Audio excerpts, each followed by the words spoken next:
In this guide, I'm going to show you how to turn on or off the flashlight on your Android phone. This is the best method to do so. This is Aiden from JustPause, and before we get into this guide, make sure to like the video and subscribe to the channel with all notifications on. It really does help with the channel, and it lets us know that you want more content like this, so we greatly appreciate it. If at any point throughout this guide you did have any questions, just ask them down in the comment section below, and we can help you out further. I'm going to be doing my best to reply to every single comment down there. First things first, go ahead and swipe down from the top right of the screen. It's going to open up the quick settings panel, and this will not pop up for whatever reason when I'm screen recording.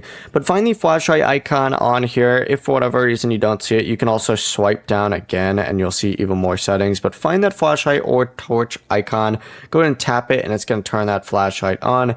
And then of course you can go ahead and tap the icon again whenever you want to switch it off. On some Android phones, you can also press and hold the flashlight icon to open up additional flashlight settings as well, which of course still isn't going to pop up, but you can adjust the brightness on here as well. The process really is that simple. Avoid leaving the flashlight on for too long though, because it can drain your battery and can also cause the phone to become warm. Before you do leave, make sure to like the video and subscribe to the channel with all notifications on. It really does help with the channel, and it lets us know that you want more content like this. We'd greatly appreciate it. And if at any point throughout this guide you did have any questions, just ask them down in the comment section below and we can help you out further. I'm going to be doing my best to reply to every single comment down there. Peace.